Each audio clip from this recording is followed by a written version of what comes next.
friends, welcome back to my channel. I hope the audio sounds okay. I got a new little mic.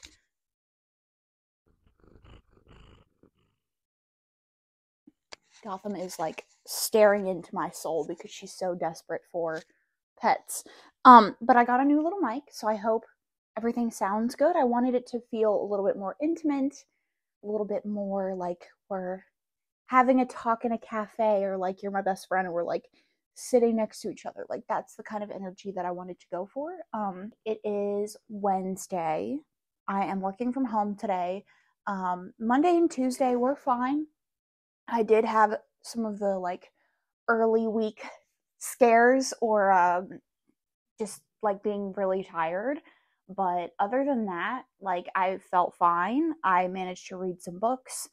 I just didn't really feel like starting the vlog, so I got a couple of clips, and yeah.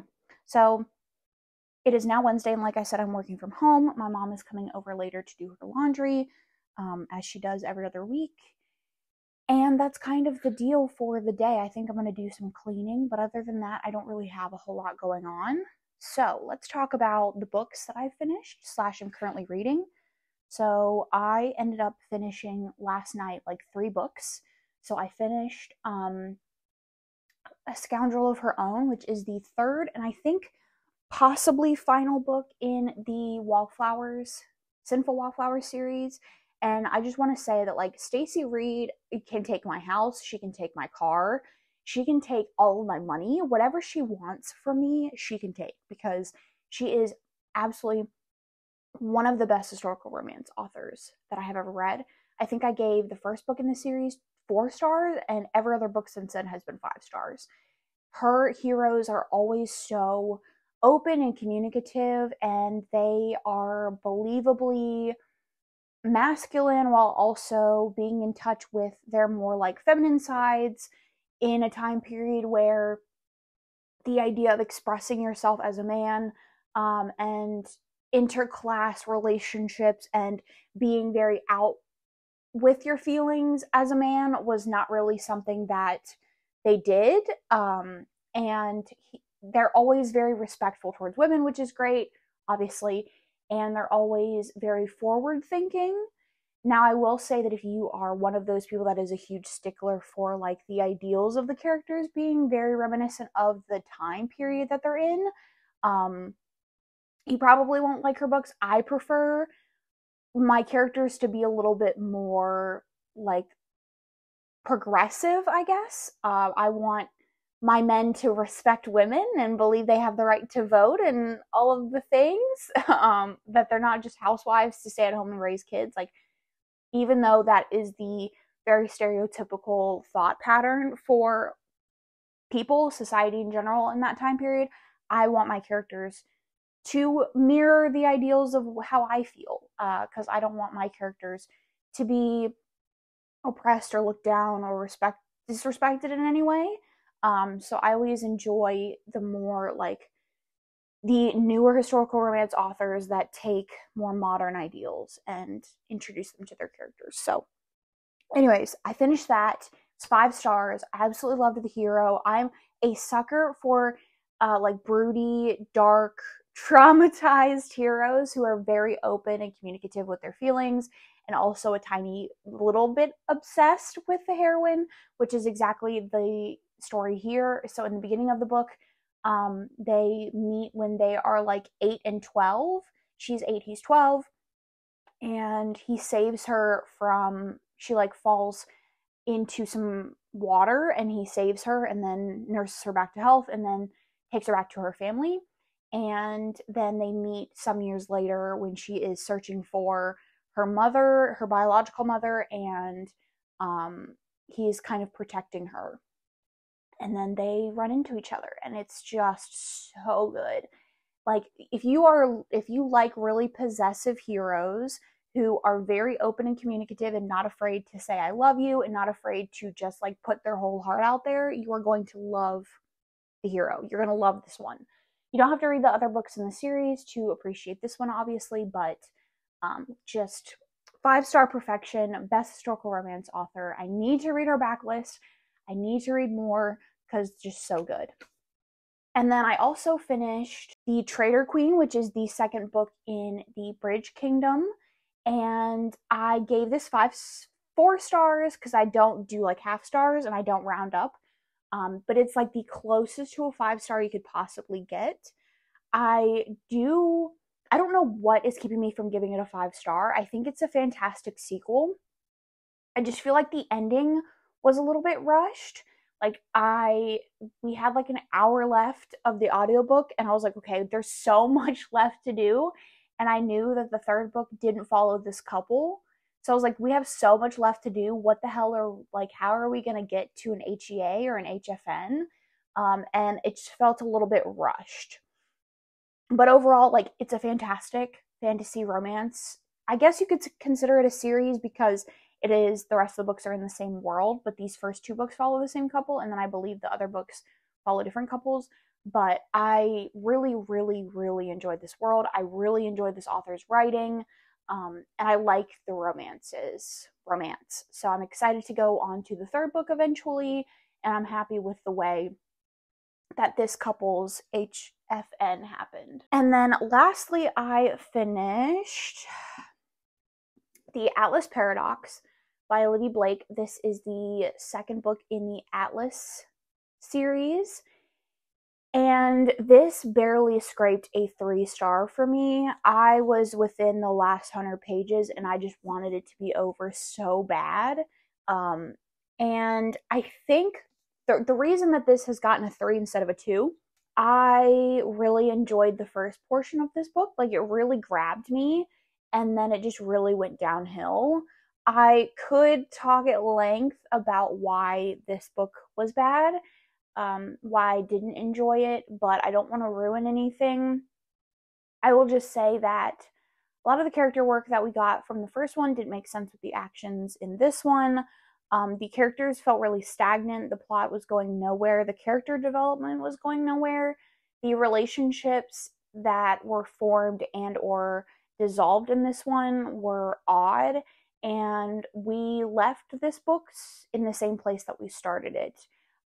So I just think that this was a waste of a book, to be honest. I enjoyed a little bit of the insights into characters that we didn't get previous information on. But other than that, like, this didn't really contribute anything. The part of the reason that the first book caught up a lot of people, or a lot of people didn't like the first book, was it's all very vague. And I think Olivia Blake tries to make her world building intentionally vague so that it seems like she's really intelligent, and maybe the reason that you don't understand is because you're not as intelligent as her. That's sort of the vibe that I get from her stories in general. But with this one, it just seemed like she went a little bit off her rocker, and she didn't really know where she wanted her world building to go. It got very vague in a way that made me believe that she didn't even really know what she was talking about. And she like dictionaried a lot of ideas that she was trying to put into the story without really understanding their core values, like what they actually meant for like science and the universe and things like that. She just put in very vague understandings with the idea of like, either my readers aren't going to understand it, or they're just going to like believe that this makes sense, which doesn't work for me. So it just didn't really do a whole lot. It kind of destroyed a lot of the world building that happened in the first one, and it just felt very meaningless. It felt like a waste of 400 pages. So I'm really disappointed. I haven't decided if I'm going to move on to the third one when it comes out. But yeah, it's sort of, I won't say it left a bad taste in my mouth for Olivia Blake, but I don't think that I will be reading any other books by her, because I know that all of her books are very different, but they all have very similar, like, pretentious, I'm smarter than you vibes or feelings. And I just don't, I'm not here for that. Like, I don't get why you can just be smart. Like, I don't get why you have to make your readers feel like they have to be Stephen Hawking to understand what you're writing. Then I started Poster Girl by Veronica Roth. This was a book that I got in my spinner wheel. I have my next couple of books actually picked out. This is the next one. I read the first chapter of this in a try a chapter tag video last year, and it's okay. It's a dystopian story about a girl who was the poster child for this government entity that was overthrown. Instead of the story being about overthrowing the government, you're seeing the repercussions of the government already being overthrown. And there's a bunch of kids from the families that were in the previous government that was overthrown, and they were all sort of put into this compound, and now all of the children are being offered a way out, and she is offered a way out. I don't love it. I didn't love the first chapter, and it's all right. The writing is very, very, very bland, but it's a short book, and I do want to get through it. I'm not a huge dystopian fan, but we'll see how it goes. But that's kind of what I'm reading in the situation for the day. My camera battery is going to die, so we will talk a little bit later on once I have some thoughts on something else, and I hope it's a good day.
Hi friends, happy Friday.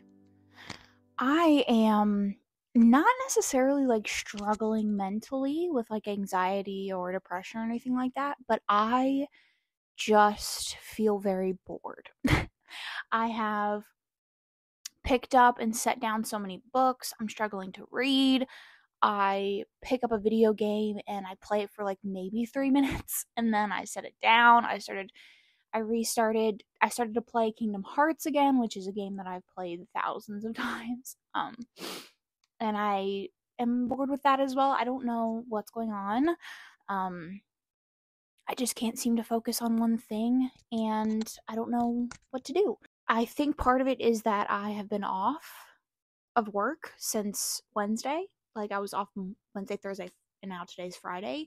I let my mom borrow my laptop, so I don't have access to video games. I can't edit. I can't do anything.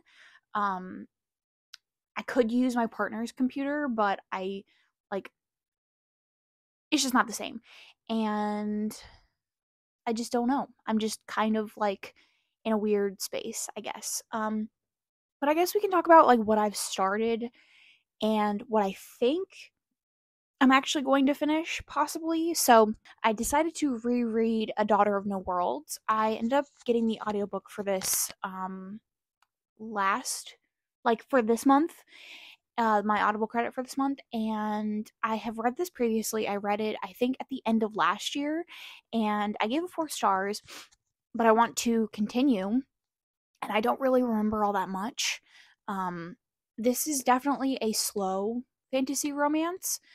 The romance is very slow burn, and it is very much like slice of life for a majority of the story, and then towards the end it really picks up, and there's so much going on in the end that I feel like I missed, and so I want to go back and reread it. So that's what I'm listening to on audio. I decided to start from the beginning rather than starting from where like really the story picks up, just because I want to see the progression of the relationship again. Like, it is a very slow burn romance, and the first time I read it, I don't feel like I really appreciated it or loved it as much as I want to, because I read the first book in this author's other series, the other popular series. I don't know if she has more than two, but and really, really loved it. Like, it was a 5-star, one of my favorite fantasy romances. So I want to have like the same feelings for this one as I did that one. So I decided to reread it. So that's on audio.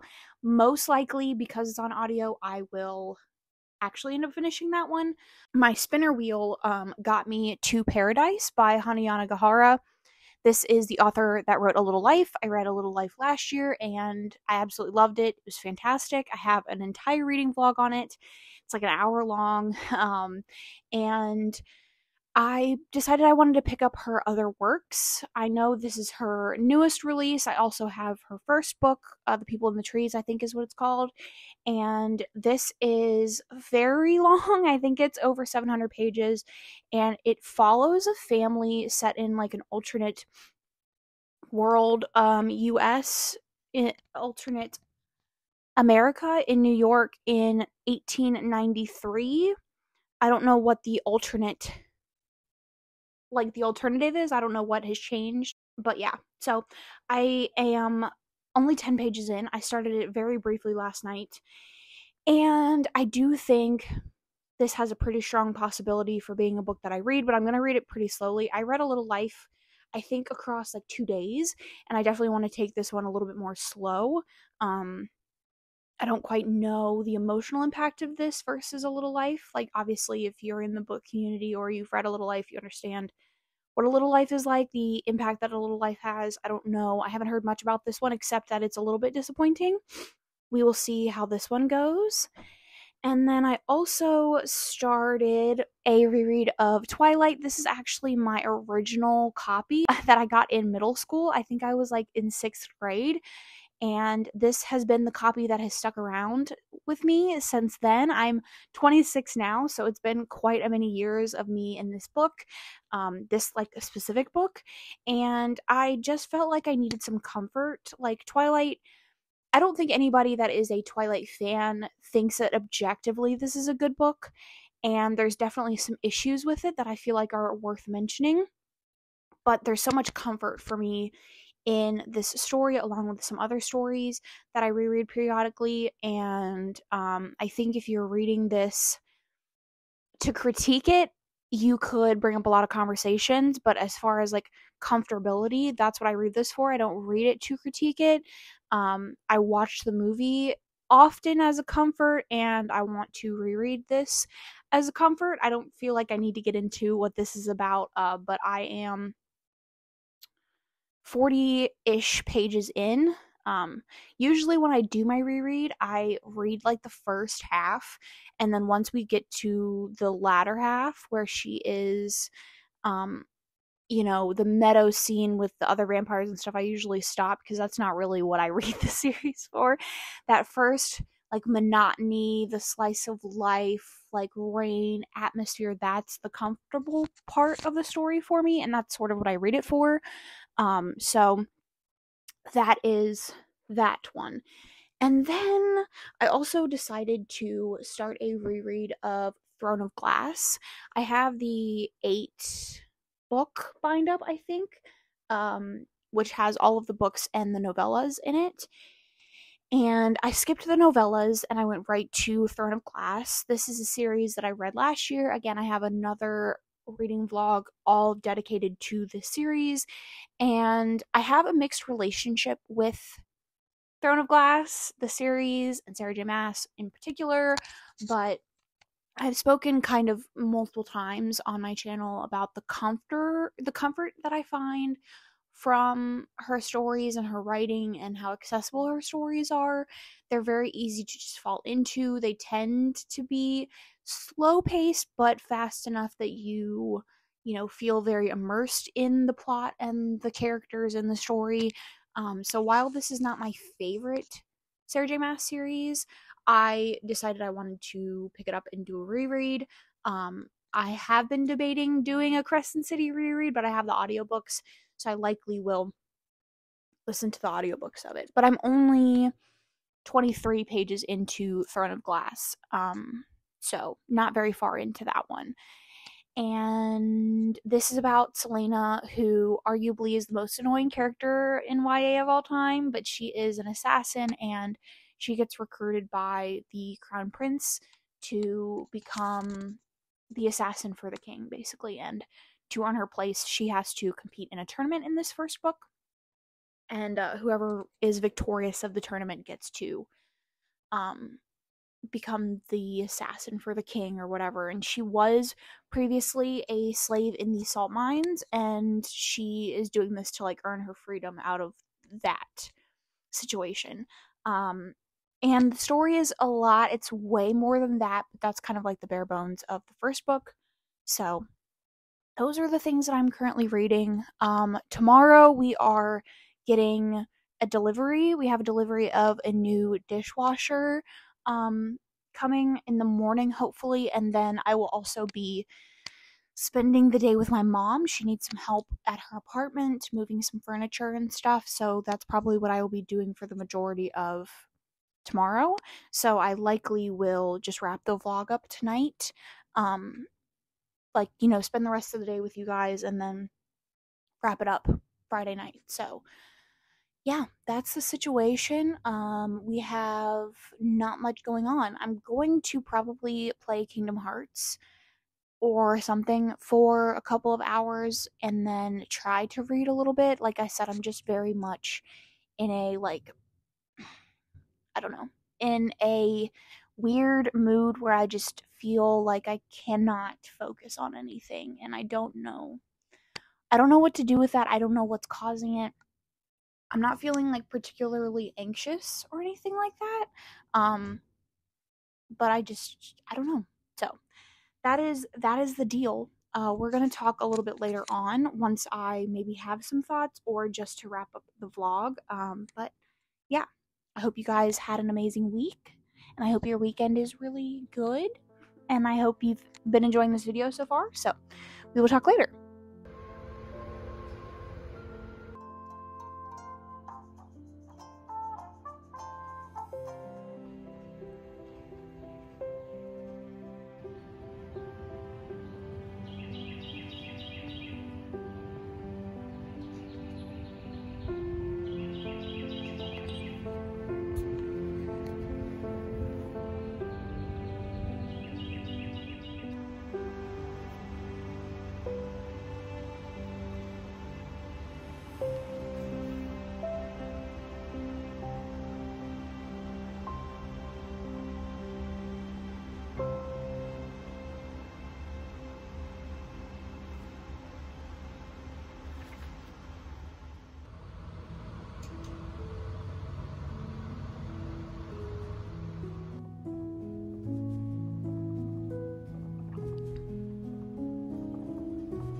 Hi friends, happy Saturday.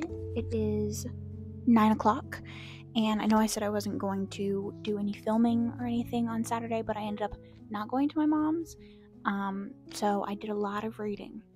We did end up getting our dishwasher. She's beautiful, and our kitchen is finally complete, so very excited about that, but because I didn't go to my mom's, I, again, ended up doing a lot of reading. So, first up, I finished Twilight.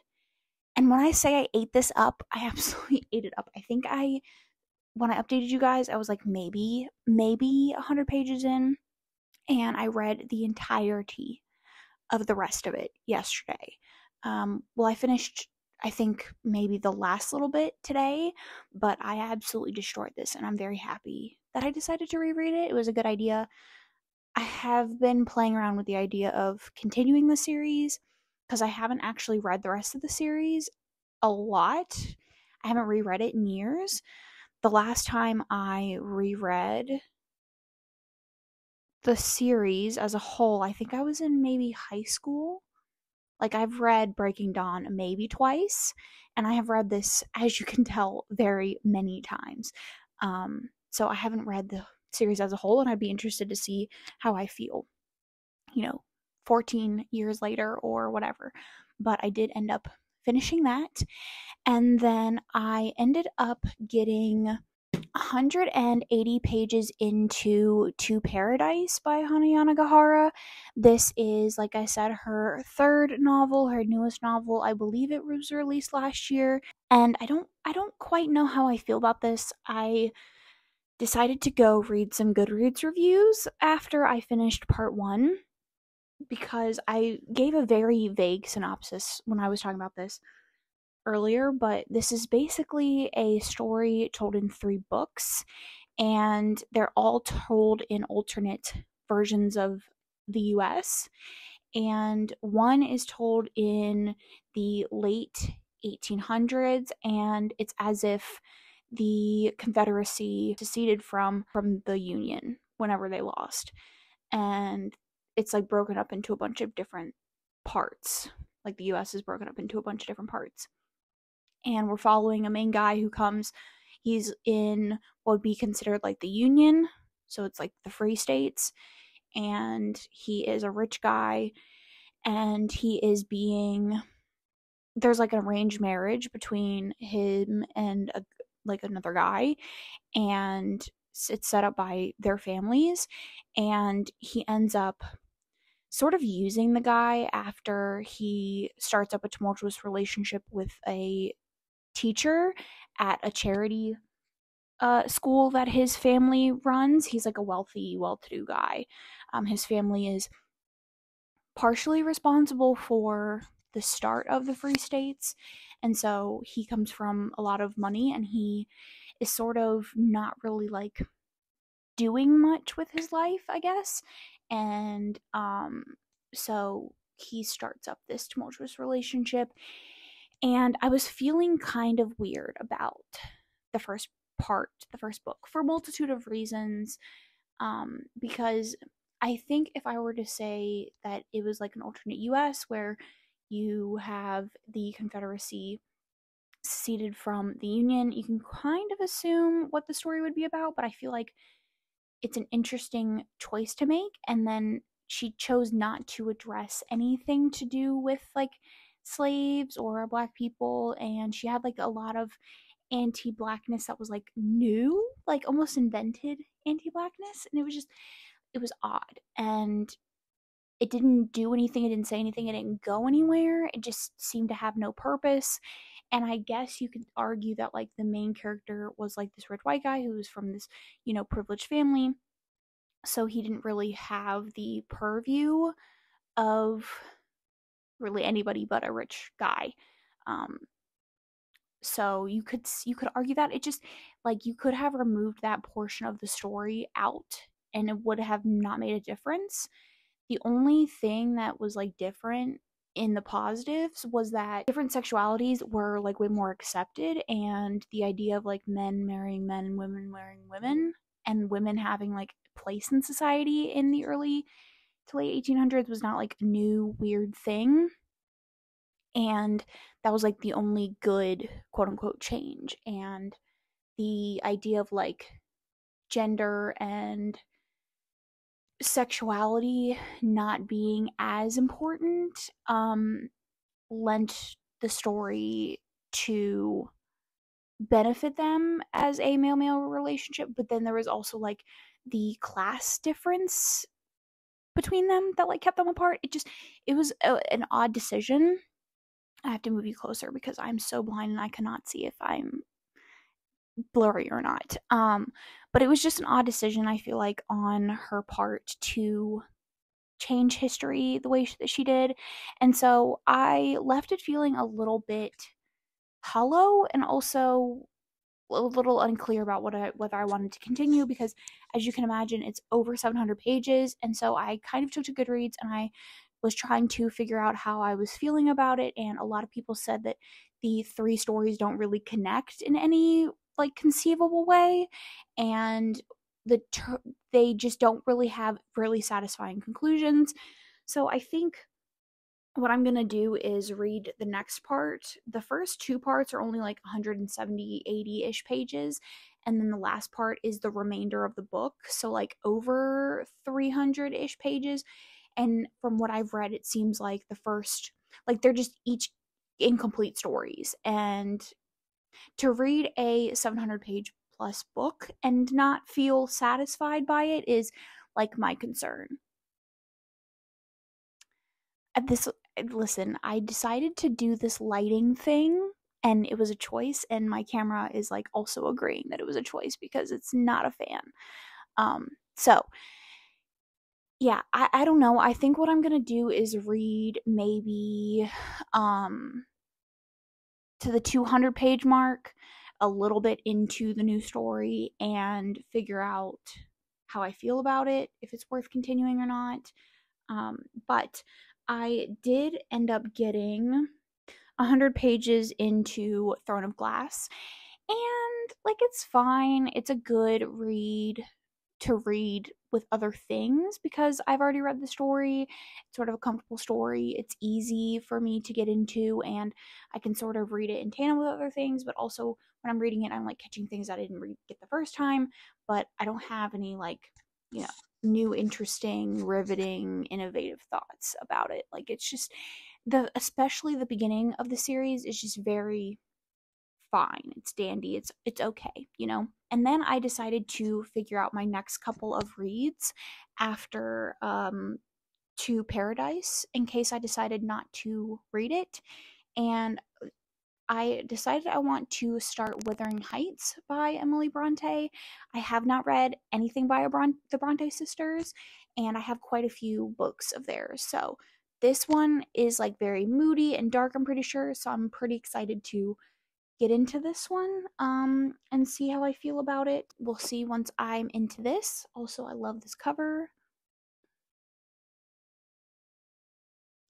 And then I also decided to pick up Her Majesty's Royal Coven. This is a fantasy, adult fantasy, and it is about a coven of witches, I believe, who work for the queen. And I have actually never heard of anybody talk about this, so I don't know how good it is or not. I read the first chapter and tried a chapter tag video, and it was a fine, but I'm interested to see how I feel about it. So that is what I'm currently rating. I don't have any super big updates. Like today was, just fine. I spent the majority of the day reading after we got our dishwasher and all that, and it was like a good Saturday. I'm a little bit bored because, like I said, I don't have my computer, so I'm limited in the various things that I can do. But yeah, it was a fine day, and I have no complaints. So I am probably going to just read Throne of Glass for the rest of the night and maybe watch some YouTube videos. I've just been re-watching the same videos over and over again from the creators that I found most comforting. So yeah, that's probably the plan for the rest of the night. And like I said, I'm going to my mom's tomorrow, so I'm probably going to end the vlog here, not here in this clip, but tonight. So that is it. I am so sorry for however blurry this clip has been this entire time. This lighting choice was, yeah. So I'll see you guys later if I don't have another talking clip. Thank you so much for watching. I really hope you enjoyed. And yeah,